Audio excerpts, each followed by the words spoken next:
நிதி மேலாண்மை. டாக்டர் அரவிந்த் பனகாரியா தலைமையில் 16ஆம் நிதி ஆணையம் தமிழ்நாட்டுக்கு வருகை தந்தபோது நமது அரசு வலுவான கோரிக்கைகளை தகுந்த தரவுகளோடு முன்வைத்தது.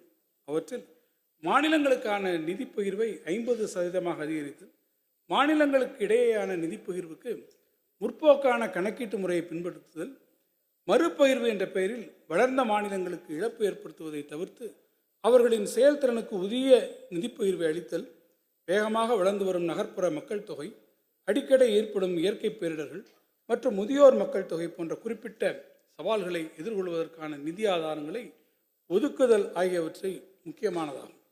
தமிழ்நாட்டின் அறிக்கை குறித்து ஆணையம் தனது மனமார்ந்த பாராட்டுக்களை தெரிவித்துள்ள நிலையில் நமது அரசால் கோடிட்டு காட்டப்பட்டுள்ள முற்போக்கான வழிமுறைகளை தற்போதைய நிதி ஆணையம் பரிந்துரைக்கும் என நம்புகிறோம். மாநிலத்தின் பரவலான வளர்ச்சிக்கு வலுவான கடன் பொருளாதாரம் கிரெடிட் எக்கானமி இன்றியமையாதாகும்.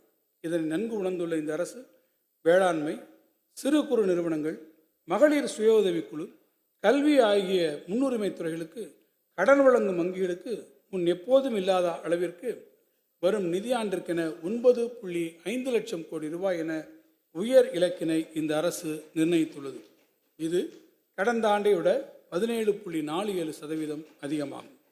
தமிழ்நாடு அரசு ரிசர்வ் வங்கியின் புத்தாக்க மையத்துடன் இணைந்து வங்கிகள் கடன் வங்கியிடும் நடைமுறைகளை எளிமைப்படுத்தும் வகையில் ஒருங்கிணைந்த கடன் வழங்கும் அமைப்பு யூனிஃபைட் லெண்டிங் இன்டர்ஃபேஸ் தொழில்நுட்பத்தை பல்வேறு வங்கிகளின் மூலம் தமிழ்நாட்டில் விரைவில் அறிமுகப்படுத்த உள்ளது. இதன் மூலம் நமது விவசாயிகள், பால் உற்பத்தியாளர்கள், சிறு மற்றும் குறு தொழில் முனைவோர்கள் என அனைவருக்கும் விண்ணப்பித்த மிக குறுகிய காலத்தில் கடன் வழங்கி அவர்களின் வாழ்க்கை தரத்தினை மேம்படுத்த உதவியாக இருக்கும்.